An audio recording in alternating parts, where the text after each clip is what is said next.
It's time now for the political analysis of Fromm and Fuller. Al Fromm, former political advisor to President Bill Clinton, and Craig Fuller, former political advisor to both President Ronald Reagan and George H.W. Bush. Good morning, all. Craig, the Biden administration is rolling out a $2 trillion infrastructure plan a month after they passed a $1.9 trillion COVID relief bill. And this doesn't sound like the cautious vice president we had under Barack Obama, but rather more like a FDR seizing the moment in the first couple of months of his office. What do you think this looks like to you? Well, he is certainly seizing the moment. It's a whopper. The fact sheet put out by the White House on this measure that was announced yesterday, for which we haven't seen legislation, of course, the fact sheet was 80 pages long. I don't think I've ever seen anything quite like that. And it touches on lots of areas. If you could attach infrastructure in a sentence, it looks like you made it into this package. One of my favorites is nature-based infrastructure. There's 25 billion or so for wetlands and other areas of the country that need restoration. Something, by the way, I'm not opposed to. It's just not what immediately leaps to my mind when I hear infrastructure. I do think there's a strategy here. It reminds me a little bit of what was used to be said about large banks, which is too big to fail. This package is almost too big to fail. There is so much in it for so many people that the negotiation process will whittle it down, but it's going to be hard, it seems to me, for the House and the Senate to reject so many of the projects and programs that are there, many of which, by the way, are very necessary. But literally billions, 20 billion goes to restoring neighborhoods that are separated somehow by roads. Again, probably something worthwhile, but is that really what we need to work on most urgently? I don't know. I think it took me back a little bit to a very different time and a very different set of legislative priorities, which was Ronald Reagan, 1981, elected to cut spending and reduce taxes, and had two mega bills with multiple features pending before Congress in the first months of his first year. And it's a tremendously challenging negotiating process. Our OMB director at the time, David Stockman, when asked if we could get these things passed, said, well, we can get them passed. Can we afford to get them passed? Meaning that the negotiation itself involves adding back things, adding to these packages to get votes. But I do think that infrastructure is an important priority for the country. Roads, highways, airports, our air navigation systems, our waterways, and it's high time we addressed it. And I suspect that over a very intense negotiating period, this is going to get narrowed somewhat, but I would expect to see an infrastructure bill, probably the likes of which we haven't seen in a long time. I think they'll get something done here. Al, we're going to get into how we pay for all this, but what are your initial impressions on Biden's actions? Well, first, I want to say what a great day it is. It's opening day at Nats Park, if it doesn't snow, of course. But the background actually is from a previous opening day at Nats Park. Look, I think Biden, interestingly, has basically made the decision he wants to be a transformational president. Everybody thought he would be a transition president. And this plan is, as he says, a once-in-a-generation proposal. I think that we're all pretty convinced, and we talked about this a little bit before, that as we come out of this COVID pandemic and the economy is going to be structured much differently than it was before we went into it. And so I think this in a sense is a massive investment program to build the infrastructure for what's going to be the new economy. To me, the closest parallel is what happened after World War II. We made some enormous investments to rebuild our domestic economy. And the result was we built the most prosperous economy in the world and built a fabulously strong middle class. Think about things like the GI Bill, like FHA housing. I know FHA was passed in the 30s, but the benefits of FHA housing really came in the post-war years when it was instrumental in building the middle-class suburbs, the interstate highway system, and later the space program, which spawned so much innovation in our economy. But for decades now, that investment, this public investment in the economy has waned, and the middle class has slipped. And while some of us, including I'm sure all three of us, have done very well, inequality has increased greatly in the economy to the point where I think it is not a stretch to say it could threaten the social fabric of our country. So this bill, which as you indicated, is the first of two parts to come, the second on human capital, is really an effort to start to reverse those trends. Biden believes that the economy, the new economy, is going to be built from the bottom up and the middle out, not the top down. So he's offering a plan that is bold, ambitious, and really expensive to achieve that. As Craig indicated, it's more than just infrastructure. It's going to rebuild both roads and bridges and all the traditional infrastructure, but it's going to also have funding for research, something that we've missed, that's gone very far down in the federal government, and for rebuilding water systems, for building broadband and investments in something he calls the care economy. There are clearly places where it'll be negotiated out, but this is a big, bold plan. It's going to expand government, and it's going to engender, I think, a pretty raucous and I hope sometimes very thoughtful debate about where our economic future should go. Craig, you indicated that everybody has something in this first phase. Why is there such a strong Republican opposition right now? Well, I think it's again, for the Republican side, I think the starting argument is it's too big, it's too expensive. The tax requirements to fund this are too great.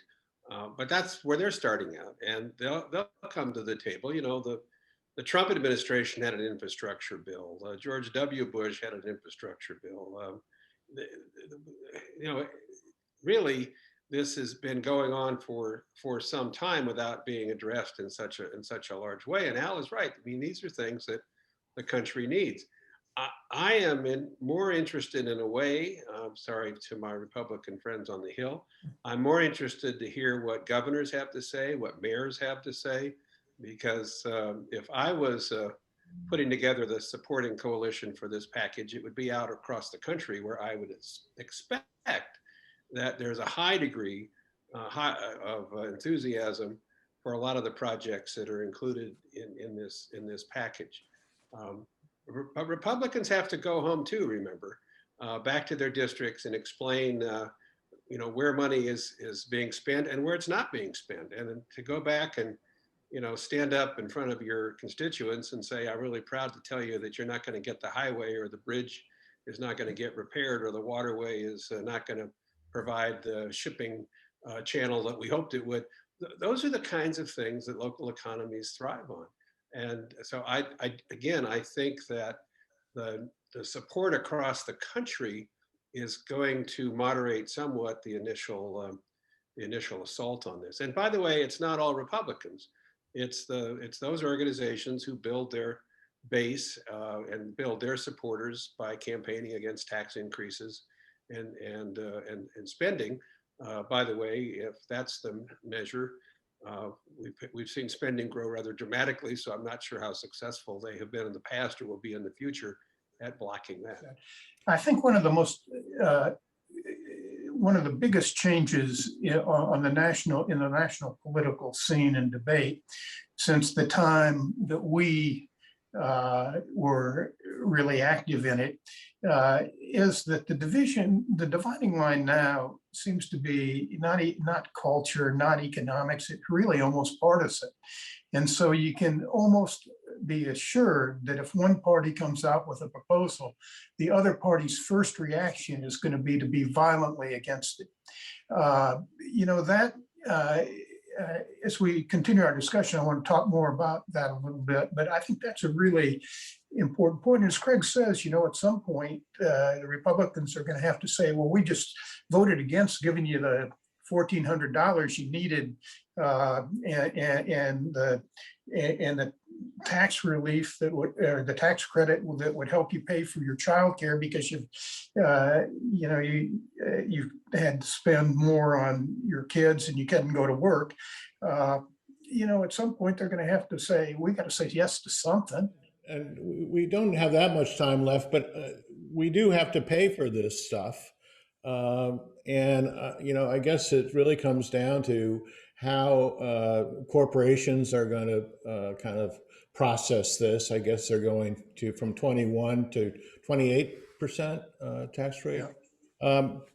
And then anybody making over 400,000 is going to be hit.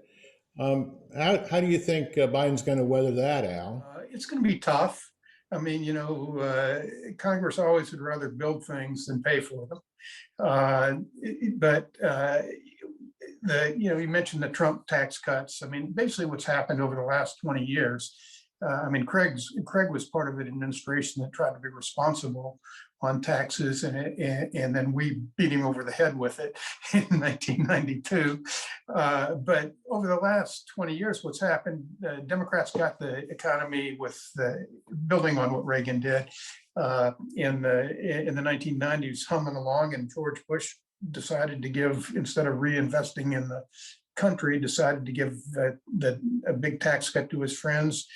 Trump really gave a tax cut to his friends. So, if you thought the Trump tax cuts were not a good idea in the first place, it probably isn't going to hurt you politically with those groups, and that's most of the Democrats. It's still a substantial decrease from where it would have been, because it was the corporate rate was 35%. And also the other part of this plan is a 15% international minimum on corporate taxes, which will probably reduce some of the instinct to try to move overseas.